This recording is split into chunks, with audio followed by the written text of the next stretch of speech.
Nesse terceiro dia do Food Industry Week, nós temos o prazer de bater um papo com o Cláudio Zanão. Ele é presidente da Associação Brasileira das Indústrias de Biscoitos, Massas Alimentícias, Pães e Bolos Industrializados, a ABMAP. O tema da nossa conversa é a inovação na produção da indústria de massas. Cláudio, muito obrigado por aceitar nosso convite. Seja muito bem-vindo. Prazer é nosso estar aqui com vocês. Para começar, eu gostaria de saber o que mudou na indústria de massas de alguns anos para cá, né? Qual foi o papel da tecnologia nesse sentido? Eu vou não falar de alguns anos para cá, mas eu vou falar de 40 anos atrás, quando eu comecei na indústria de massa, por coincidência. As maiores prensas, as maiores máquinas de fabricar macarrão produziam 1.800 quilos por hora. Hoje é normal produzirem 10.000 quilos por hora. Então, você imagina a produtividade em cima disso. Excelente. E o que você acredita, Cláudio, que vai seguir mudando nesse sentido, né? Como que os profissionais do setor podem se manter atualizados com todos esses avanços que têm ocorrido? Normalmente, os profissionais do setor visitam feiras, né? 40 anos atrás, eu comecei visitando a FISPAL também, é onde você se informava das novas tecnologias de processo, de embalagem, de empacotamento. Então, você tinha ali nessas feiras um bom público e pessoas que eram muito bem informadas. Então, feira sempre foi um ponto alto para você poder inovar dentro da indústria. Muito bacana. Bom, Cláudio, a gente sabe que o mundo está atravessando um momento de muitas inovações, né? E na indústria alimentícia não é diferente. Eu gostaria de saber quais dessas novas tecnologias, né, já têm sido aí majoritariamente usadas na indústria de massas e o que mudou com a implementação delas, né, de um tempo para cá. Como eu comentei com você, uma máquina de 10.000 quilos horas hoje, ela utiliza menos pessoas para operá-la, ela tem menos tempo de secagem da massa, então ela é muito mais produtiva. Então, a tecnologia inovou no sentido de mais produção em menos tempo. A tecnologia inovou no sentido de higienização do processo. O processo é muito mais amplo hoje, a higienização e também, no final, a segurança alimentar. Perfeito. Cláudio, eu também gostaria de saber, né, que dicas que você daria para os profissionais da indústria de massas e alimentos semelhantes, né, que querem estar por dentro aí dessas inovações, dessas mudanças, né, por onde eles podem começar para, né, não ficar para trás nesse bonde? Bom, um dos lugares para você visitar é a nossa associação que representa a indústria de massas. O outro, já citei também, são as feiras, onde você vai ter os fabricantes com as últimas novidades. Workshops, seminários, publicações a respeito também são bem-vindas. Então, você tem uma gama muito grande hoje de oportunidades de se atualizar e inovar na área de massas alimentícias. Excelente. Cláudio, eu também gostaria de abrir um pouco, né, para que você nos falasse um pouco mais sobre a atuação da ABMAP, como que o pessoal interessado, que às vezes ainda não seja associado, pode, né, participar, ou quem já é, aproveitar ainda mais. Falar um pouquinho dessa atuação tão importante para a gente. A ABMAP é uma associação brasileira das indústrias de biscoitos, massas alimentícias e pães e bolos industrializados. Isto é, são produtos derivados do trigo, cuja base do processo é a farinha de trigo. O macarrão é o mais simples. O macarrão ele é simplesmente água e farinha. Então, é um processo relativamente simples. A ABMAP também conta, dentro do seu quadro, uma parte de regulatórios desse mercado, isto é, tudo que passa pela Anvisa, tudo que se refere à embalagem, à rotulagem nutricional, nós temos como oferecer apoio em cima disso. E também a ABMAP, hoje, ela tem um departamento de exportação. Hoje não, há 20 anos ela tem um departamento de exportação. E esse departamento ajuda os nossos associados a colocarem seus produtos no exterior, para mais de 100 países hoje que nós exportamos biscoitos, massas e bolos, principalmente. Então, a ABMAP pode ser o suporte para a sua bem-informação de dados que você queira, ela é o suporte que você pode ter para exportar e ela é o suporte para o mercado nacional também.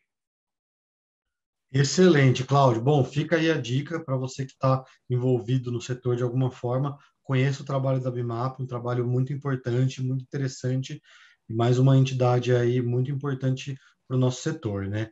Então a gente vai chegando aqui ao fim da nossa conversa. Eu gostaria de agradecer novamente ao Cláudio e a toda a equipe da Bimap pelo apoio, pela disponibilidade de bater esse papo aqui com a gente, participando do nosso Food Industry Week. Cláudio, obrigado. Espero que a gente tenha a oportunidade de seguir em contato em breve, quem sabe pessoalmente aí logo mais. Foi um prazer participar com vocês e contem sempre conosco. A Bimap está à disposição.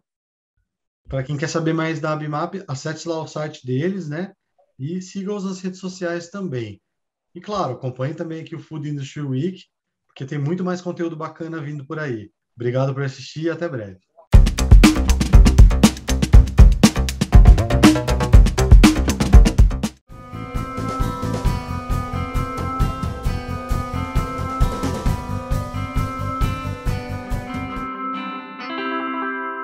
Nós vamos falar agora com a Ana Caroline Ferreira Inácio Câmara. Ela é engenheira de alimentos e professora adjunta da Universidade Federal de São João del Rei, onde ela ministra disciplinas relacionadas à tecnologia de carnes e derivados para o curso de engenharia de alimentos dessa instituição. A Ana também é colunista do nosso portal Food Connection e é um prazer tê-la conosco hoje. A gente vai conversar sobre as fontes proteicas alternativas à carne e o seu papel na sustentabilidade, né? Tema tão interessante e importante hoje. Ana, seja muito bem-vinda e obrigado por falar conosco. Eu que agradeço pelo convite, né? É um prazer estar aqui com vocês, compartilhando um pouquinho do conhecimento que a gente tem aí nessa área. Né? É um tema extremamente inovador, né? Falar sobre proteínas alternativas à proteína cárnea. Então, assim, tudo ainda é muito incipiente, muito no início ainda. A gente tem muitas pesquisas, a indústria já começou, mas ainda estamos no início ainda. Então, eu vou compartilhar com vocês algumas coisas que a gente tem visto, tanto do ponto de vista da indústria, quanto as pesquisas acadêmicas, o que tem acontecido, o que o pessoal tem pesquisado a respeito dessas fontes proteicas alternativas. Muito legal, Ana. Para começar, então, eu gostaria de perguntar a você quais são hoje, né, essas fontes proteicas alternativas e como elas têm conquistado seu espaço dentro desse mercado. Então, a gente tem várias fontes proteicas, né? As baseadas em proteínas de plantas são muito comuns, que a gente tem visto aí os produtos, os rótulos, se vocês começarem a observar nos supermercados, muitos rótulos de produtos à base de plantas. Então, leguminosas como ervilha, tremoço, a gente já vê uns blends, né? Umas misturas de proteínas à base de vegetais. São os que a gente mais encontra disponíveis comercialmente, mas há outras linhas em desenvolvimento. Vou dar alguns exemplos. Por exemplo, proteínas à base de cogumelos, né? Tem sido desenvolvido porque os cogumelos também são altamente proteicos, então é uma fonte proteica alternativa interessante também, tá? Tanto do ponto de vista tecnológico quanto nutricional. E temos também as proteínas oriundas de insetos comestíveis. Também tem sido bastante investigado ainda, é um tema bastante polêmico, mas são, de modo geral, são proteínas que têm um perfil nutricional também interessante para ser explorado, para ser pesquisado, e envolve toda uma questão até que eu digo de quebra de paradigmas, de padrões, de comportamento alimentar, porque, por exemplo, aqui no Brasil, nós não estamos habituados a esse tipo de consumo, então essas pesquisas mais inovadoras estão aí mostrando também como que a gente pode ter uma alimentação baseada em fontes proteicas mais sustentáveis e de forma alternativa. E aí, em outros países, a gente já tem, a gente já vê o hábito de consumo de insetos comestíveis. Aqui no nosso país ainda não. Então, é uma pesquisa bem inicial, mas também bastante interessante. A gente tem um crescimento aí do público vegetariano, vegano e flexitariano, né, que são aquelas pessoas que estão dispostas a consumir menos proteínas de origem animal. Tá? Então, mais ou menos baseado nesse público aí que a gente tem visto o crescimento das pesquisas. Muito bacana, Ana. Bom, na sua opinião, né, como que a indústria pode seguir investindo e explorando nessas proteínas que você mencionou e que benefícios, né, que esses produtos trazem para o segmento e para a sociedade como um todo, em especial quando a gente fala de sustentabilidade. Então, a gente tem, Gabriel, da parte da indústria, que eu acho que deve focar mais é no público flexitariano. Por quê? O público vegano e vegetariano já tem essa tendência e tem, digamos assim, uma aceitação maior em relação a esse tipo de produtos.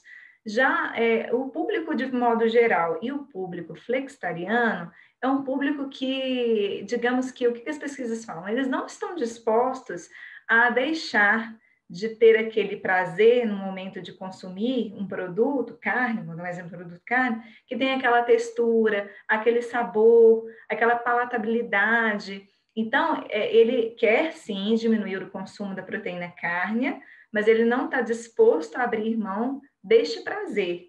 Então, a indústria deve investir, né, na minha opinião, é mais voltado para esse público, que é um público que corresponde a uma parcela maior, embora tenha um movimento constante de crescimento do público vegetariano e vegano, a maior parcela ainda é desse público flexitariano e do público em geral. Então, investir em P&D para alternativas que imitem o sabor, a textura que a carne proporciona, porque aí vai estar atingindo tanto aquele público em geral que gosta da carne, e aquele público que é disposto a contribuir, né, consumindo menos carne, para se ter um planeta mais sustentável, digamos assim. Então, reformulações com novos ingredientes, com aditivos que melhorem o sabor, que melhoram essa questão da textura. Vou dar um exemplo também bem interessante que eu li há pouco tempo, com extrusão, processo de extrusão de proteínas vegetais, que aí você vai estar conseguindo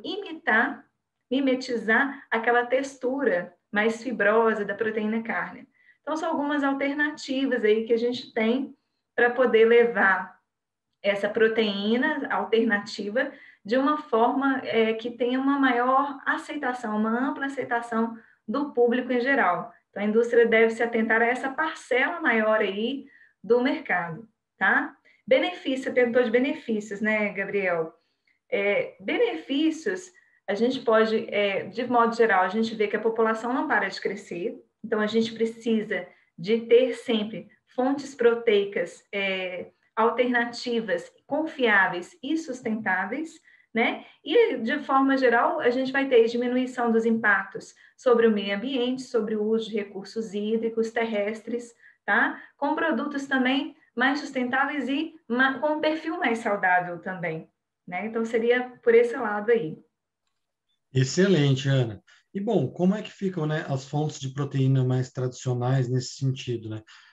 Nesse caso, as carnes. Elas também podem ser mais sustentáveis e seguir aí se inovando e representando a parcela do mercado que já ocupam? Com certeza, né? Eu falo o seguinte, eu sou professora da área de carnes, tá? Então, assim, eu estou aqui falando de fontes proteicas alternativas, porque é um assunto inovador, que está sendo colocado pela indústria, pela pesquisa acadêmica, mas as fontes, eu vou defender o meu lado, né? As fontes proteicas tradicionais, na minha opinião, elas não devem ser deixadas de lado, porque a gente tem uma riqueza nutricional muito grande, tanto em termos proteicos, porque a proteína cárnea, ela tem uma absorção muito grande pelo nosso organismo. A gente fala em termos de digestibilidade, que seria o que o nosso organismo consegue aproveitar daquela proteína. Então, quando a gente compara a proteína vegetal com a animal, com a proteína carne, a gente normalmente, geralmente tem um aproveitamento pelo nosso organismo muito maior da proteína carne. Tá? O nosso organismo consegue digerir e aproveitar muito melhor. Fora que é fonte de ferro, vitaminas e minerais. Então, as proteínas cárneas, sim, a gente deve ter um consumo menor por essa questão toda de sustentabilidade que está sendo discutida, tá? Mas eu não acho que elas devem ser abandonadas em hipótese nenhuma, porque elas são muito importantes do ponto de vista nutricional. E do ponto de vista econômico também, o Brasil é uma potência na produção de carnes. Então, a gente não pode esquecer disso, né? O nosso país precisa disso, dessa produção de carnes, né? Que alavanca o nosso mercado aí. Bom, o que a gente poderia falar de alternativas? Eu estava pesquisando um pouco a respeito sobre isso, o que eu tenho visto de muito interessante é a integração pecuária, lavoura, floresta. A Embrapa ela tem pesquisas muito relevantes em relação a essas pesquisas de integração pecuária, lavoura, floresta, que pode aumentar a produtividade de forma mais sustentável. Assim como essa alternativa que eu estou citando aqui, existem outras, tá? Então, a gente tem que realmente investir em pesquisa, desenvolvimento, parceria entre indústria e academia, para a gente criar, buscar soluções para a gente ter essas proteínas, produzir essas proteínas para uma população que não para de crescer de forma mais sustentável. Bom, Ana, a gente chega assim ao fim, tá? Foi muito legal ter essa conversa com você, muito informativo. Eu queria te agradecer mais uma vez por abrir um espaço na sua agenda e falar conosco, dividir esse conhecimento. E eu abro aqui para você se despedir também. Pessoal, muito obrigada, tá? Eu sou colunista do Food Connection. Quem quiser entrar em contato também fica à vontade. Eu sempre respondo os e-mails do pessoal que me procura, né? E a gente vai conversando aí. Eu também agradeço aí pela parceria da Food Connection, sempre aberta também para os pesquisadores. Tá? Muito obrigada pela oportunidade.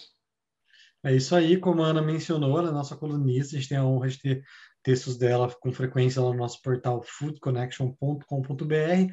Você pode entrar lá, dar uma olhadinha, tem outros colunistas também muito bacanas, além dos materiais que nós preparamos, né, diariamente aí para vocês. Então, sigam acompanhando aqui o Food Industry Week com mais conteúdos bem legais. Obrigado novamente, Ana, por participar aqui conosco e até a próxima.